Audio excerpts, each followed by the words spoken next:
Hi, what's up guys? It's Will back once again for another fight card prediction. We're going to be breaking down UFC 242 from Abu Dhabi. The UFC makes a third return to Abu Dhabi as Khabib Nurmagomedov defends his UFC lightweight championship against the interim lightweight champion in Dustin Poirier. And this card, I think, is going to be huge. I think this is going to be a massive, massive card in Abu Dhabi. I think they're going to pull out all the stops, and I think this is going to be huge for the simple fact I think Khabib is massive, and in that part of the world, he's humongous. Just a couple of things I want to throw out there. If you can please like, comment, subscribe. I'm 18 subs away from hitting 3,000. So if you guys can please help me out with that. I know numbers really mean nothing, they don't, but it's from when I started building my channel, the thought of even getting to 3,000 subs is unbelievable. So if we can get there, I'd much appreciate it. I like to thank everybody for the comments that they leave. I know some people question some of my picks. I had a couple of people question some of my picks last week. Look, I can't get them all right. I'm just the same as you. I make picks on what I see. I'm going to be wrong. I'm going to be right sometimes. So yeah, but there's a few props I want to throw out. There was, I think his name was Tube Addict and Nick Diaz, who I think were really high on Wiley Zhang last week. And Jesus, I did not see that one coming at all, where she starches her in the first 40 seconds of the fight. So yeah, props to you guys. But like I said, I'm not going to get them all right. And last week I got very, very little right, to be honest with you. Let's hope we can rebound here. Another thing, if you can follow me on Instagram, Will Martin MMA YT. I'll be doing fight announcements that get broken, just pushing my channel and so on. If you could go over there and follow me on Instagram, I'll try and leave a link in the drop down box there.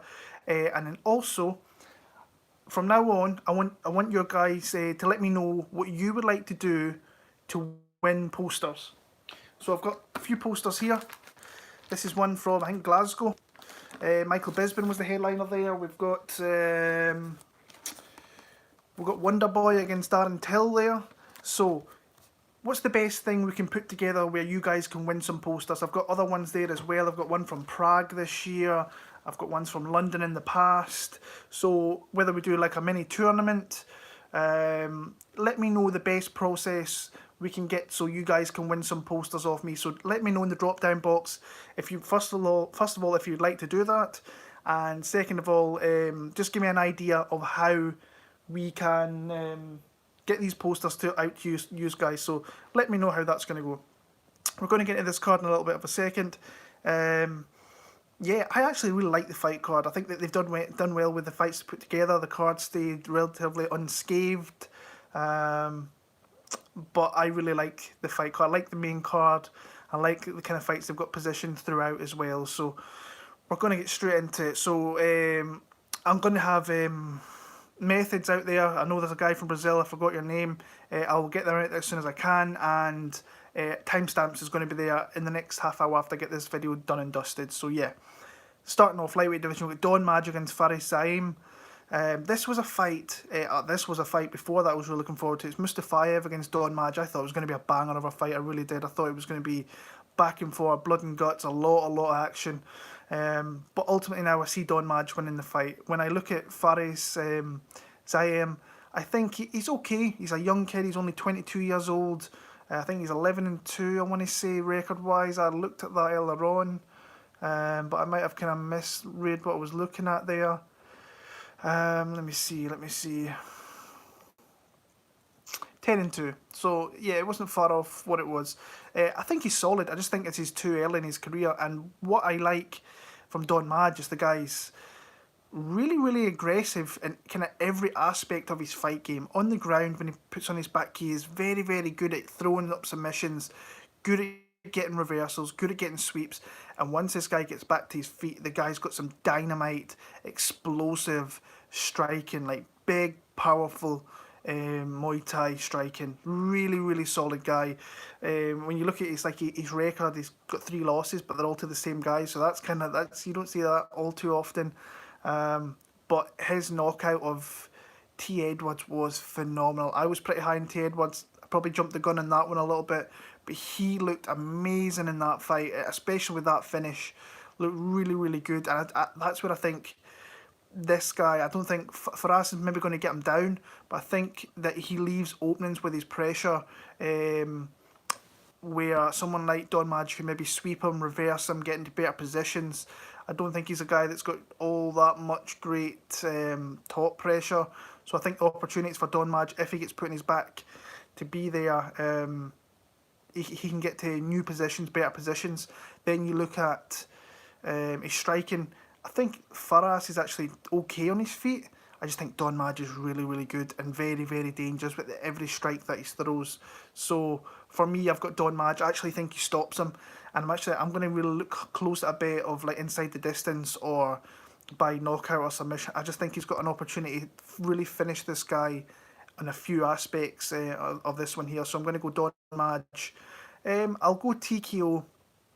Probably late round one actually. I'll go for Don Madge. So yeah, middleweight division, Omari Akhmedov against Zach Cummins.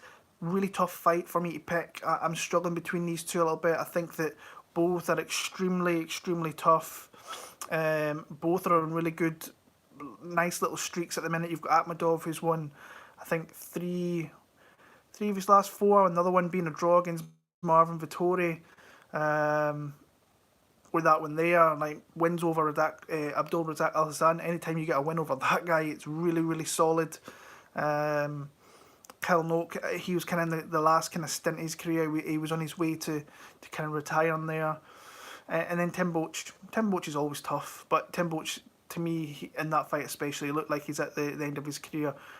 Just a really tough dude is Akhmedov. Really stout for the division. Big, strong, wings punches. I am a little bit wary of his cardio, but he seems to go the 15 minutes pretty decent, even though he kind of gasses it. He kind of throws a lot into his shots. He has the grappling aspect there as well if he wants to use it. And yeah, tough fighter. And then you've got someone in Zach Cummins, who, veteran of the sport now, where he... I thought at 170 he was doing okay, but then you look at his age, he's coming into his mid-30s now. The time to move up and not have that extreme weight cut is probably the best thing for him. Beat Trevor Smith, who's never easy to face, and did so very well. Then you had Trevor Giles there, who he got a beautiful guillotine choke in the third. A little bit sticky in some patches in that fight, pretty close, but eventually he found a way to get the guy out of there, and that's something that I just think he's a very, very, very solid fighter. Really nice guy as well. I remember meeting him in Dublin after Johnny submitted him, and he was on the plane ride over to Edinburgh with me. He was like the next seat over. Spoke a little bit with him. Really, really, really nice guy. Yeah, close fight. I think this is going to be really close. I really do. I think that Zach Cummins is going to start off. I think this fight initially is going to start off really close, but then I think towards the end of this fight, I think that Cummins is really going to start to come into it. Now, I'm a little bit wary with judging in this part of the kind of country. Who knows what we're going to have? So I think I'm going to go with Zach Cummins, actually. I feel more confident kind of going on that side more than Akhmedov. Initially, I was on Akhmedov, but I think I'm going to stick with Zach Cummins in this spot here. Welterweight division. We have Nordin Taleb against Muslim Salikov. I don't really like Muslim Salikov. I don't think he's all that good. I think he's very, very low percentage strikes, low volume. I mean, he's pretty old for that division. Like, I know he's got a massive kickboxing record where he's like 185 to like 10. So the guy's got obviously a big striking background. I think it's the wushu kickboxing, the wushu striking with his King of Sanda stuff from way back in like the early 2000s. Yeah, and he came into UFC. I really, when I read that he was against, I actually bet him against Alex Garcia. I thought that if he could survive early on, he could come into that fight later on in the fight. And as it went into the second round and Garcia started to fade a little bit, I bet on, no, it was Garcia I bet on to get him in that one. That was what was there, my bad. Yeah, he went into that one. I thought he started off really well. I thought as the fight was going to move on, Garcia was going to get him to the ground and grapple with him, and that's ultimately what kind of happened. I think I got him at like a plus 190 dog, which was a little bit crazy. There was a lot of hype on Salikov coming in, and I wasn't overly impressed considering his win before that was over Melvin Gillard of all people. So yeah, Ricky Rainey he knocked out. Ricky Rainey's not anything special. That's a pretty good matchup for him. I think that the Taleb one is I want to say it's a decent matchup for him because Taleb's more of a kind of a striker himself. And I thought he was kind of on his road to being on his way out when he had a couple of losses, and then he kind of rebounded. He had those losses to Sean Strickland and Hannibal Silva, Claudio Silva in Liverpool, where there was a lot of animosity between those two guys. There was a lot of back and forth in the hotel with them. But then he really kind of rebounded pretty well with a good win over Kyle Prepolek, who's really, really tough. And he came in there on short notice, I believe. So he'll be fighting on, I think, the Vancouver card coming up. I would rather go Nordine Taleb. I think that he can fight better over like a 15-minute period. I think he's got more output. I think that if he wanted to, he could probably take this guy to the ground and mix up a little bit. I think he'll have a good game plan. I think he's been at TriStar. I know he's been floating around to a couple of gyms. And I was really close to actually betting Nordine Taleb when he was an underdog. I think I said him at plus 120 at one point, and I was just like, I couldn't do it. I couldn't push myself to do it. So I'll go Nordine Taleb via a decision. I think it could get close in spots though. Staying in the welterweight division, we've got Bilal Muhammad against Takashi Sato. I've got Bilal Muhammad pretty solidly in this spot here. I bet him as well. I've got him in a parlay with a guy later on the card. He was minus 250 when I got him. I don't know what his odds are right now. Let me have a quick peek and see. So he's minus 380. Oh, that's kind of high. Yeah, that's a lot higher than I thought it was ever going to get to. So I've always been a fan of Bilal Muhammad. I think he's a really, really good fighter. I think he's solid, very durable. But he has been taken out in the past. He took a lot of big blows from Jeff Neal. I know he took some big blows from Alan Joban. It was around about the Ramadan time when he first came into the UFC. Obviously got knocked out by Vicente Luque. That was just a beautiful shot. But he's just a really, really solid overall fight. He's a hard guy to look good against. He's pretty technical in the feet. He can counter you very well. He can take you to the ground. And he's just solid everywhere. And he did that with Curtis Millenday. Took him down. He timed those shots really well. And just looked decent there. When you've got Sato, who this is his second fight in the UFC, beat Ben Saunders, that's not really saying much. Just the only thing that worries me is Bilal might get hit with a shot. Don't engage with this guy. I think if he was to pick his shots really well, take him to the ground, and just stay kind of technical with his striking. But I think this is a massive fight, obviously going into Abu Dhabi and with his religion and so on. So I've got him winning pretty comprehensively over a 15-minute fight here. So I've got Bilal Muhammad for the win there. And the other guy that I've got him parlayed with is in the next fight here. We've got Ottman Azaitar against Teemu Packalén. And I'm going to go with Ottman for the win here. This is a guy, after this fight, if he wins, I am going to be looking to fade, obviously depending on matchups. But when you look at his record, he's 11-0. Big following this guy's got, especially in the Middle East. I think he was born in Germany, fights out in Morocco, big hands with the Moroccan king, him and his brother Abu, who's also in the UFC. You go and have a look at his Instagram. For a guy that's making his UFC debut, he's got a shit ton of followers. He's got a pretty, when you look at some of the pictures, he's in first class. He's hanging around with some big people. He's also got a pretty dodgy background. If you go and have a look around, he was like, way back in the day, he was locked up a little bit. He set fire to, he poured gasoline on a businessman, on his Ferrari. He beat up a girl as well, which is never good. But his fighting style, he is aggressive. I've seen him knocked down. I've seen him had his back taken. I've seen him taken down repeatedly.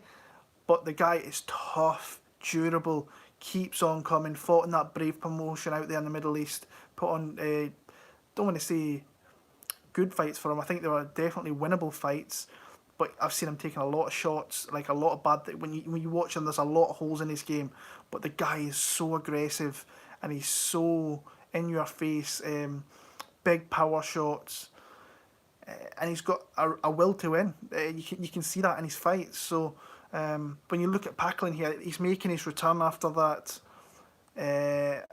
pretty big, devastating knockout that he received at the hands of Mark DeCasey way back. That was 2 years ago. Oh my God! So he's been away for a long time. He's only had this will be the third fight in 3 years. So with that win over Thibaut Gote, which he got in London, with his other loss coming to Mikhail Lebu, I don't think there's nothing that really stands out too much for this guy. I think he's well-rounded. I think he is kind of long, so he might be able to pop off at distance a little bit on Azaitar. He might be able to counter him with a shot, so he might be able to catch him with a really nice counter shot, which might put him down a little bit. But ultimately, I just see this being a very, very good introduction to the UFC for Ottman, Azaitar. But like I say, going forward, I think there's opportunities where you can make some money off betting against Azaitar. I just think that his will to win, especially in this part of the world, he's going to have, I think he'll probably have a load of people in the crowd watching him in this one here, coming from Morocco and obviously a lot of the other countries in the Middle East there. He's going to have a pretty big following, I believe. I just think he's got an opportunity to win this fight, and I got him at -220. I think he's right about that line now, so I parlayed my parlay of the week. People asked me for this. This is what I bet this probably last week, maybe a week ago actually. Bilal Muhammad, Ottman Azaitar, I think it's +104 I got him at. Bet MMA tips, you'll find that on there. My bets for that. I've got him winning this fight. I think he can actually stop this guy with punches. But like I say, go watch his fights because he leaves a shit ton of openings, and there's going to be opportunities going forward after this one. I think you can definitely get him because I think his takedown defense is suspect. I think his decision making in fights sometimes a little bit suspect, but I think it's a good introduction for him into the UFC. So I've got Azaitar via TKO at some point of this fight. Newcomer to the UFC, Liana Jojua against Sarah Moras, I should say. Sarah Moras really shouldn't be in the UFC. Let's be honest. She's not great. I think they know what they're doing with this kind of matchup here. Initially, when I was watching it, I thought, Jojua leaves openings. She's 7-2. She's lost a couple of fights. She's one of Kadyrov's girls. So if you know who Kadyrov is coming out of those countries, he backs this girl. And I went and watched the majority of her fights. You will find them out there. Not very, very good on the feet, in my opinion. I think she's someone who has got a lot of. She comes from a Muay Thai kind of background, so I believe, but she's very, very flat-footed. She's very slow, doesn't cut any angles, leaves her head clean in the air. But she's not faced the type of opponents out there that are really going to capitalise and things like that. Like I say, her footwork's very bad, easily hit. I think her biggest strength is when she gets the fight to the mat. If she can get it from the clinch to the ground there, this is when you will see her at her very best there. But one thing I will say, she gets trips against these girls, but they seem pretty low level. But her jiu-jitsu is fantastic. But she does leave opportunities where you can reverse her. I've seen her on her back. I've seen her in attempted submissions from other opponents, but that's when she thrives and she moves to positions where she can get her good skill set off. But like I say, she loses positions, so you will see her potentially going for the back, and then all of a sudden she's on her back and so on. So yeah, but she's got a good guard, always moving, hips are always moving. So that's one of the other reasons why you probably get her in positions where you think she's in a little bit of trouble. Doesn't have overly great wrestling. If she had that, she'd be a big danger. But I think her jiu-jitsu is enough here to get her through this fight. And plus, Sarah Moras' gas tank is absolutely horrific. Initially, I thought, am I going to pick Sarah Moras? And I was like, No way am I picking Sarah Moras. I'm going to go Liana Jojua via... I'll pick her via submission, because I think once Sarah starts tiring out, she might be able to get the back, get a rear naked choke. So I'll go Liana to win her UFC debut in that one there. Zubaira Tukhugov against Lerone Murphy. This kind of came out of nowhere, because Lerone Murphy is someone I know who fought in FCC. It's a British promotion over here. So I knew of him, but I was really surprised he got the opportunity to come to the UFC. Now, I know he's got an undefeated record, but the guy's fought really low-level fighters, like not recognisable fighters in the UK scene. I'm not saying I'm an aficionado of the UK scene. I keep a close eye on it, but FCC is really one of the... He fought in the Gladiator Challenger. That's a Manchester-based kind of fight company down in England there as well. But I was surprised when he got the opportunity to come in here. I thought they would have went a different route. But he's facing Tukhugov, who has been out for a very, very long time. He's been out for 3 years. He's had fights fall through. I think the Lobov fight where they're trying to put together, and there was obviously the thing with what happened with Conor, coming off a loss against Moicano. That's gone back over 3 years ago. But the guy's got some 3-1 UFC wins over Ernest Chavez, Nova, and I think De Silva de Andrade was the other one. And the guy's tough. The guy's, you know what you're going to get with someone like Tukhugov, who's just a tough, hard-nosed fighter. He's not going to be kind of flashy. He's going to be in your face, trying to take you down. Just your kind of typical Russian guy who's very, very good at grappling. And not too bad on the feet in all sense. But what he has to be careful with here when watching Lerone Murphy today is that if he decides to fight an outside, then he might get picked apart a little bit by this guy. But I think he can definitely take this guy down. I've seen Lerone Murphy put down with guys with not great records, not great entries, any takedowns and so on. I've seen some people on Twitter take shots on Lerone Murphy. If you're aficionado or watching prediction videos on YouTube, I think you're probably going to find a few people maybe taking a shot on Lerone Murphy. I think he's like plus 450, 425 in that region. I couldn't do it. I can see why they're seeing why he might do it, because he does fight at distance, and he's got a really lethal kind of right hand as well. But he's fought nobody in the caliber to Tukhugov, and I know Tukhugov's been off for a little bit. He's fought like BC caliber fighters in the UK scene, in my opinion, not overly great fighters. So yeah, I'm going to go Tukhugov. I'll go Tukhugov maybe to win via submission.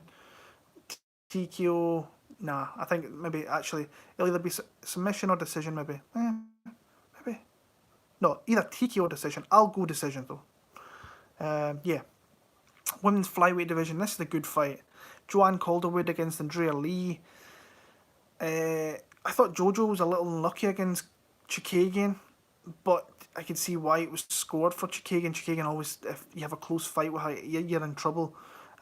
She absolutely lit up Chikagian with leg kicks, like brutally, and I thought that she did enough, but when she threw those leg kicks, she was open to counter shots, and that's something she has to be careful with here, because I think Andrea Lee's longer. She's pretty quick with her striking, and yeah, she has to be careful because Andrea Lee's pretty technical with her combinations in there as well. Like, I've never been the biggest fan of Andrea Lee. I think she's started to grow on me since she went to the UFC. She can mix it up a little bit. I went back and watched a lot of her Invicta fights. The one where she lost to Sarah Delelio. I know it's not really it's a kind of different fight from this one here, but I went back and watched it. She had her points in that fight where she looked good, and then she kind of, once she got into the bad position, she got submitted there. But since she's come into the UFC, beat Veronica Macedo, beat Ashley Evans-Smith, which I think was a good win, beat Montalvo De La Rosa, where she got taken down a few times, but on the feet she was whipping De La Rosa, and even she got a takedown in that fight as well. So yeah, good overall fighter. The kind of way I see this fight going, I think it's going to be a stand-up war. I think when I look at it, I think that Andrea can or has more ways to win the fight. If she decides to use a takedown kind of heavy game, which she has done in the past, and she's got some fairly decent jiu-jitsu and so on, then that's, I think, a clear way to win the fight, because I don't think Joanne's takedown defense is all that good.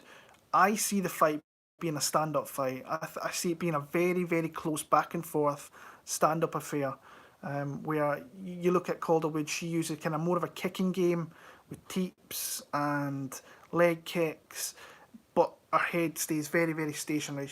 She doesn't move her head too well. She eats a lot of shots. Her nose is always bleeding. And that kind of scares me a little bit with Andrea, because she's got some pretty slick combinations. But I see it being a stand-up fight. I really do. I think it's going to be a very, very close stand-up fight. And I think there's a little bit of value in Joanne Calderwood at plus what is she, plus 185? Joanne Calderwood plus 185, yeah. I think there's value in that in a close stand-up fight. That's obviously her probably where she wants this fight to take place. She obviously thinks she's going to be better than Andrea there, but minus 225 for Andrea Lee, and looking on Bet MMA tips, and that's nothing to really go by, but everybody seems to be betting on Andrea Lee. I'm going to go the other way. I'm going to support my Scottish girl here, which I'll probably get blasted for, because that happens every time it's weird, because when I pick a Scottish person, you're being biased, and when I pick again, it's like, oh, you're not being patriotic and picking your fighters in the country, so it's like, you can never win. So, yeah, of course I want Joanne Calderwood to win. I think she can win. I really do. I think she can win. But she has to be very, very careful, because she could end up eating a lot of shots. I think she's going to deliver a lot of shots, but I've heard a few things regarding Andrea Lee. She didn't really want to take this fight. There's been conflict with her management. She wanted to take the rest of the year off. She wanted to go on holiday. Now, she went on holiday, but she had to train during her holiday. So there's been a little bit of friction, I think, with her management. So, yeah, but that's things outside the cage. Once she's inside the cage, that might not make any bearings whatsoever, which I very much doubt it will. I've got Joanne Calderwood. I've got to be a very close split decision there. So come on, Jojo, let's get it done. On to the main card now. This is one of my favourite fights of the whole entire card. Mairbek becking Taisumov against Carlos Diego Ferreira. Yeah, I love Taisumov. I'm a big fan of Taisumov. I really am. I'm glad that he's getting a really, really aggressive approaching fighter here in Carlos Diego Ferreira, who's a guy I love watching as well. Just a really, really solid guy. Very, very, like I say, aggressive, comes forward. That fight with, who's the guy kicked in the nuts really bad? It's Jared Gordon. Yeah, Jared Gordon caught him right in the dick. Kicked him right in the dick. That looked a sore one. Very, very good finish in that fight, by the way. His aggression showed once he got to, I think it was the top position. He really left him with some very, very big concussive blows, knocked him out there. Started the fight with Kyle Nelson a little bit ropey, but once he came into that fight, he showed his dominance, he showed his experience, and was just a really, really good TKO. When he should never really be facing a guy in Kyle Nelson. I know that Nelson came in short notice, but still. And then he beat Hustam Khabilov, who he kind of snapped the streak of Khabilov, where he was kind of winning all those fights via decision, and very, very close fights. Some that, like the Cajun Johnson one, you would have thought if that was anywhere else, Cajun Johnson probably would have got the W in that one. So he went there and snapped the streak, looked very, very impressive in doing so. But I think his aggression is going to play into his downfall here, because when you see guys get super aggressive against Taisumov, they end up getting knocked out like really, really badly. You look at who was the guy? Is it Felipe Silva? Came forward, ate a massive right hand. Now that was a dangerous fight with him, because Silva is a banger himself. He's got some big power. He's got a lot of knockouts on his record. Before that, beautiful, beautiful knockout of Demir Hadzovic. The knockout of Alan Patrick with the head kick, leading up when the punches there. The guy is a devastating striker, devastating counter puncher. And he comes from a wrestling background. A lot of people forget that, and I've seen people say, oh, he didn't look great against Desmond Green, and he still won the fight 30-27. and people are saying, oh, but Desmond Green had opportunities in that fight, and like I didn't see too much. I seen a guy in Desmond Green who, like I said, he landed a few good strikes, but he thoroughly, I thought, lost every round in that fight, 30-27. So I thought it was pretty convincing. Uh, it'd be interesting to see if this one goes to the ground, because Diego is very, very good on the ground as well. People, that is where he started his career with his jiu-jitsu and so on. But he's got a dangerous striker as well. But he comes forward, and I just think that the counter striking of Taisumov is going to be deadly. I think there's going to be a lot of people. The lines already came down pretty dramatically. I think he was like, wasn't far off -300 on Taisumov, and he is now -235. If that keeps on coming down, I'm going to bet Taisumov in some aspect, whether I parlay him up or if I could get -200, that would be awesome. I doubt it hits that, but I've got Mairbek Taisumov to win via knockout. I think the aggression is going to play against Carlos Diego Ferreira. I think he's going to eat a big shot, and I think it's going to be another knockout win for Beck in there. So I've got Taisumov. I'll go first round knockout actually for Mairbek in that one there. Curtis Blaydes against Shamil Abdurakhimov next. I've got Curtis Blaydes. Bigger guy. He's going to outweigh this dude. I think he knows how he can win this fight. Shamil is not really. And now, I think I said this last time. He's not dangerous in many aspects. He's just solid everywhere.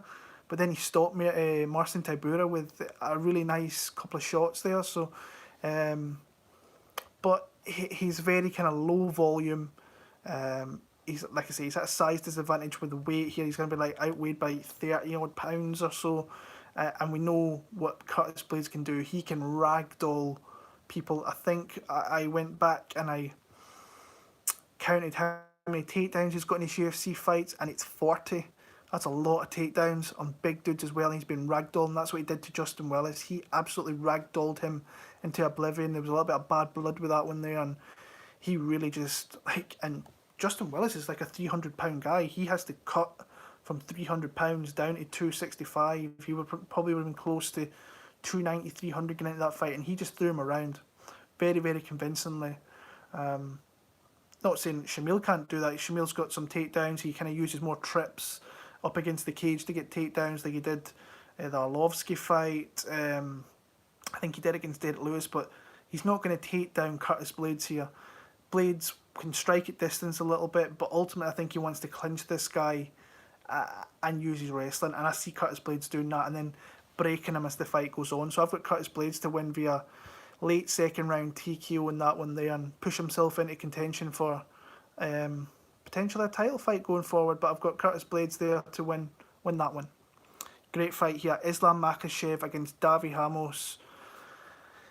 Oh, really, really good fight. My initial lean was on Davi Ramos before I really got in and watched some fights, and the guy's dangerous. Packs a power punch. I thought he had a couple of spots in that Austin Hubbard fight where I think everybody was kind of on him inside the distance. They thought he was going to stop there, but Hubbard showed his toughness in that one there. He got into his positions on the ground, which when you thought with Davi Ramos on the ground, that's it, it's done. But Austin Hubbard did very, very well to kind of survive pretty much the 15 minutes there, and he really showcased more of his striking in that fight there.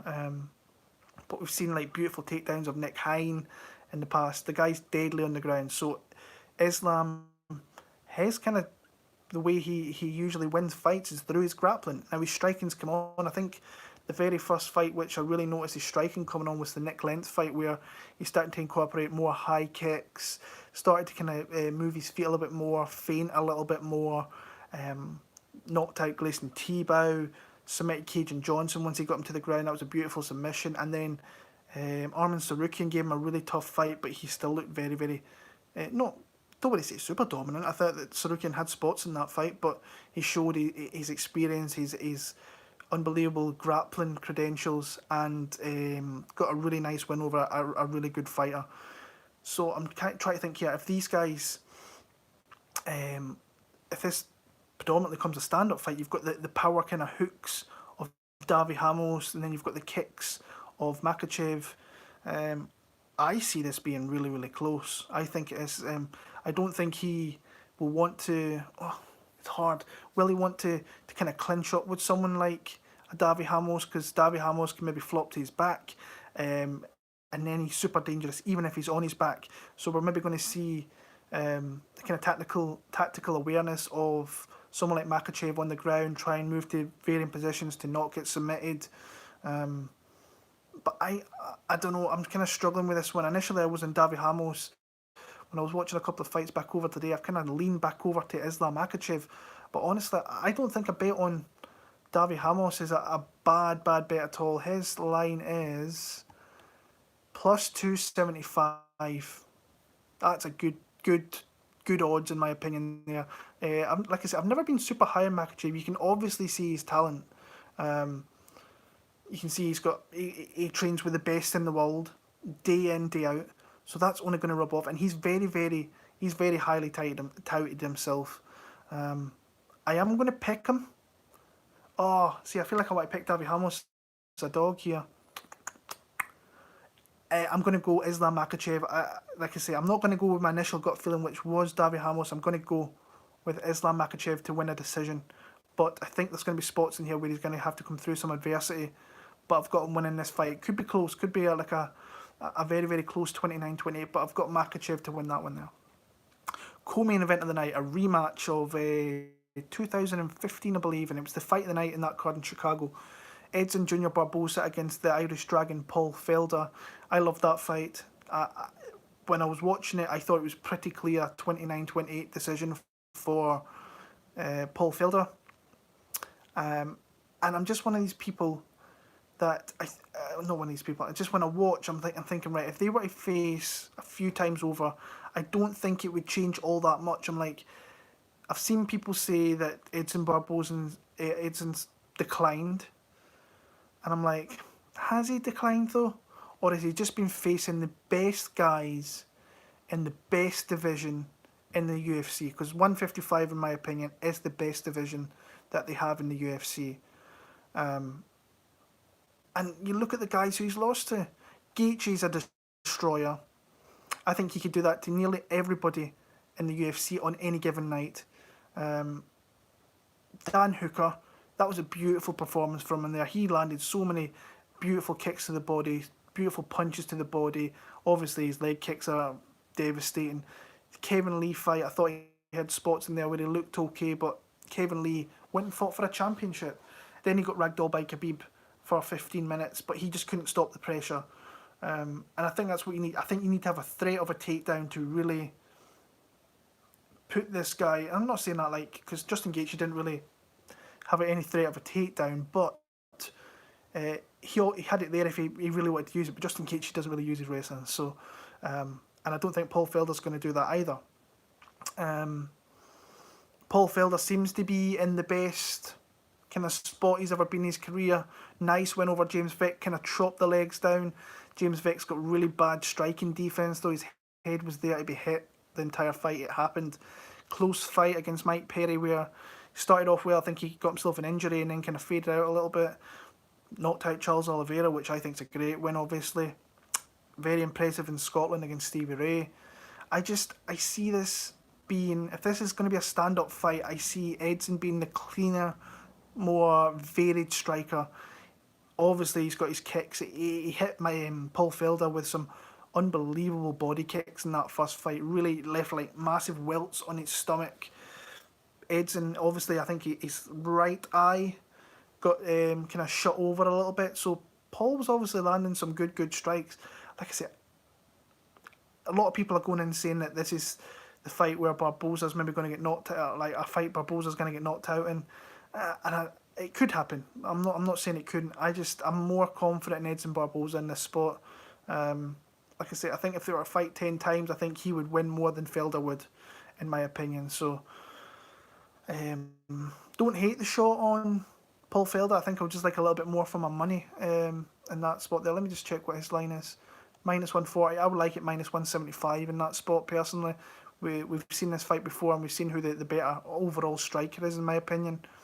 And I don't see it being any different, but this could be fight of the night. On to the main event of the night. I'm going to pick Barboza. Actually, I'm going to pick him via decision in that one. Main event of the night, the champion, the undefeated, the eagle, Khabib Nurmagomedov faces off against the interim champ, the Diamond, Dustin Poirier. Great fight. I'm going to come out straight away and say I really 110% want Dustin Poirier to win this fight. I really do. I just think he is up against the best. I think there's no doubt in saying it. Khabib Nurmagomedov is the best. One of the best fighters in the UFC, if not the best. Unbelievable pressure. His pressure is so like stifling. It's crazy. It's so... It just wrecks you. That Barboza fight, he never had a second to really settle. He couldn't get any of his kicks off, or barely could, because Khabib was right there.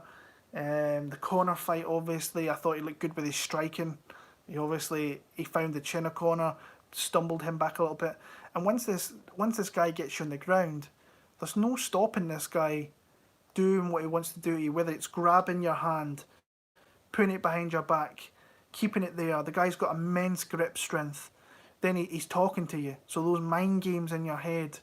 And the guy is passionate about going undefeated, doesn't want to lose. This, I think, honestly, I think this could be one of his hardest fights he's ever had in the UFC. I think it will be. I think just the dog in Dustin Poirier, the will to win in that guy, is going to keep him in this fight. But I just don't see him stuffing takedowns. If Khabib wants takedowns, I think he will get takedowns fairly convincingly. I have to be careful. Poirier's, I think, pretty decent on the floor, but is he going to get in a position where he's maybe in a mounted position, or an opportunity to get like a triangle position? I think that Khabib's so technically astute on the ground that he's just gonna be so heavy with his top pressure that Khabib can't get submissions off, he can't get strikes off, he can't get positions to get back to his feet. Maybe if he was to get to the cage and get back up, but I just see him getting taken back down again. This, to me, I think Khabib's going to look amazing in this fight, but I do think it's going to be a tough fight. I think we're going to see Khabib in his kind of element. He's going to have his father in his corner for the first time in a long time. He's going to have the crowds. Obviously, this event is for Khabib. This event is pretty much made for Khabib. But you know what? I want Dustin Poirier to win that fight. When he won that fight against Max Holloway, and he got that belt, and he's like paid in full, and fights for his daughter, and he's just a guy I love to root for. I have done for many years. But I just think he's coming up against the elite in Khabib Nurmagomedov. Been watching interviews, watched the countdown show. Khabib looks like he's ready to go. He's relaxed. He knows this is a big fight for him. It's going to be a tough fight for him. But I think that he's... I think he's going to win this fight. What he needs to watch out for, in my opinion, is... Like, Dustin Poirier is very heavy-handed, obviously. I think he has to catch him early if he wants to do anything big in this fight. I think that he's got beautiful hooks. He's got really nice uppercuts that he may be able to catch Khabib if Khabib comes in early or whatever. But he's right there in front of you. He doesn't really cut many angles off. So I think Khabib's going to get in the legs and he's going to get takedowns from that. Like I say, I want Dustin Poirier to win this fight, but I think this is going to be a 25-minute mauling. And I hate saying that, but it's true. Like, when you go back and you watch Khabib, it's like, the guy's just an absolute beast. An absolute beast. And as real a fighter as we've got in the UFC, like, the guy, I don't think he really cares all too much about money. It's more about the respect. It's more about the legacy. More about keeping up, looking after his team, his teammates, his brothers, and that's like loyalty is obviously number one for that guy, and I respect that more than anything. So yeah, I've got Khabib Nurmagomedov to kind of win a very lopsided decision. Now, in saying that, looking at DP's line there, plus 350. That's probably going to get to plus 400, plus 450 maybe. If you want to take a little stab on that, I wouldn't be... honestly, a guy like Dustin Poirier who's going to try and fight for your money might not be able to do as much as he usually can. I wouldn't mind throwing a little bit something on that. I probably won't. I definitely won't, actually. But yeah, I've got Khabib winning this fight there, so... That's my picks for UFC 242, 45 minutes in here. I see there I've got about 30 odd people in the chat. I appreciate that. Any late likes would be fantastic. I'm trying to get those likes up. Subs, I'm trying to get to 3,000. If you can get me there, I would much appreciate it. I'm like 18 short. And also, I'm going to be giving away posters. Let me know how you think we should be doing this. If you would like to win them, let me know, put a concept together, and we will get some of these posters sent away. So until next week, where I think we are in Canada, thank you so much for joining me. Enjoy the card. Hope your bets catch. I hope you win big money on DraftKings, and I hope all your picks is. And let me know what your picks are. Like I say, I like hearing from other people what your picks are, and much respect to your reads out there as well. So until next week, all the best. Cheers.